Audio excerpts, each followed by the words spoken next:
उत्तर प्रदेश की राजधानी में हेमाटोकॉन 66 का आयोजन किया गया। इस मौके पर जहां देश विदेश कंपनियों ने अपने स्टॉल लगाकर नई तकनीकी से लोगों को रूबरू कराया, वहीं डॉक्टरों ने साथ ही नए रिसर्च स्कॉलर्स ने अपने अपने रिसर्च पेपर्स को पब्लिश किया और साथ ही उन्होंने बताया कि इस रिसर्च में उन्होंने किस तरह से कौन कौन सी चीज़ों को कैसे लिया था।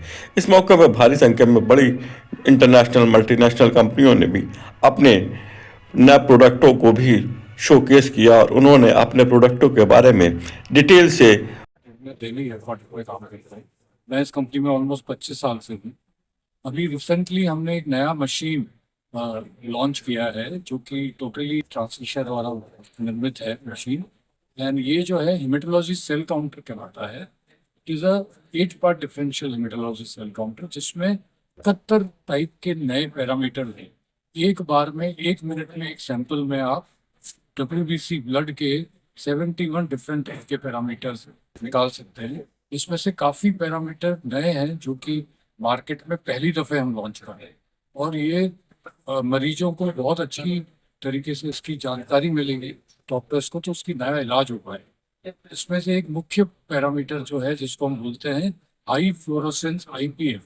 ये जो पैरामीटर है ये आपकी बॉडी में पिछले 2 घंटे में अगर कोई नया प्लेटलेट बना है, आपकी बॉडी जो है वो अगर प्लेटलेट बनाना शुरू कर दिया और 2 घंटे के अंदर क्या प्लेटलेट बना है वो तक ये मेजर कर सकते हैं, तो आप मरीज को अननेसेसरी प्लेटलेट ट्रांसफ्यूजन से बचा सकते हैं। अगर आपकी बॉडी में HIPF बढ़ रहा है तो आपको फिर ब्लड ट्रांसफ्यूजन की जरूरत नहीं है क्योंकि बॉडी ने रिस्पॉन्ड करना शुरू कर दिया। ये पैरामीटर फर्स्ट टाइम हम इस मशीन में लॉन्च कर रहे हैं। इसके अलावा भी इस मशीन में काफ़ी पैरामीटर हैं, जैसे कि आप डेंगू का पता कर सकते हैं स्टेटर गाँव से, या मलेरिया का पता कर सकते हैं, या और काफ़ी रेटिकुलोसाइट है। अगर आपको ब्लड एनीमिया है तो आपका आयरन डेफिशिएंसी की वजह से है या आयरन की एब्जॉर्प्शन की कमी की वजह से, वो तक ये मशीन फर्स्ट टाइम आपको डिफ्रेंशिएट कर पाएगी।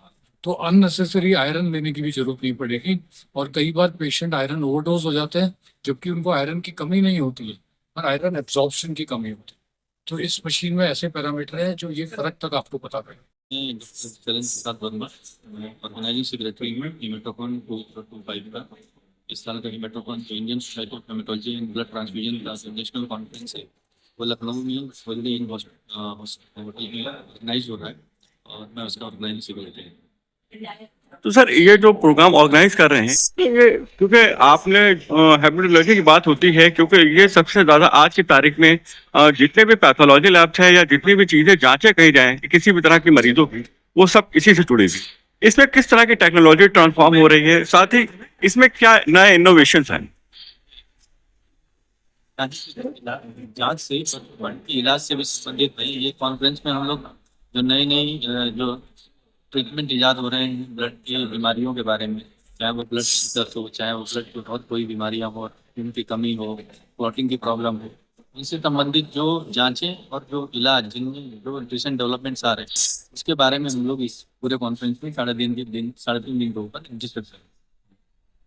तो सर जो भी चर्चा होगी उसके मिनट्स निकाल बनाने के बाद क्या उसको गवर्नमेंट ऑफ इंडिया मतलब ministry of health and family welfare को भी भेजेंगे, स्टेट गवर्नमेंट को भी भेजेंगे, या किस तरह की रिकमेंडेशंस देते हैं? जी हाँ, इसमें तो जो हमारा इनोग्रेशन प्रोग्राम है स्टेट गवर्नमेंट के भी हायर ऑफिशियल्स आएंगे और इसकी इंफॉर्मेशन जो है न्यूज़ लेटर के थ्रू और न्यूज़ के थ्रू सारे ऑफिशियल्स को पहुँचती है और एक्सपेक्टेशन भी जाता है। तो जिससे कि जो हमारी इस तरह की बीमारियां हैं जिसमें सरकार का काफ़ी इंपॉर्टेंट रोल है, जैसे कि हेमोफीलिया है, थैलेसीमिया, जो जेनेटिक डिसऑर्डर्स हैं और जो सोशल प्रॉब्लम्स हैं, तो उसमें काफ़ी हेल्प मिलती है।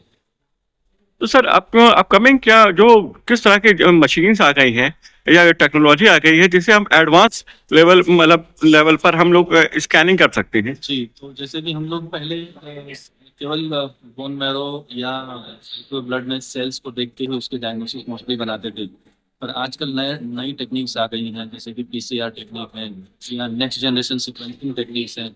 ये मोलिकुलर टेस्ट आ गए हैं, जब हम बीमारी को बहुत ही डीपर लेवल पे मोलिकुलर लेवल पे देखकर उसकी डायग्नोसिस भी बना सकते हैं और उसका रिस्क या रिस्पॉन्स टू ट्रीटमेंट की कैसे रिस्पॉन्स करेगी, डिजीज रिस्पॉन्स करेगी कि नहीं करेगी, कितना फायदा होगा ट्रीटमेंट का, और इवन उन जांचों से ये भी पता चलता है कि हम कौन सी दवाई दे सकते हैं। जैसे ऐसे प्रॉब्लम हैं, ऐसे म्यूटेशन हैं जिसमें स्पेसिफिक दवाइयाँ भी हैं। इस तरीके से ये जो नॉलेज है वो हमें हेल्प करती है पेशेंट्स को मैनेज करना।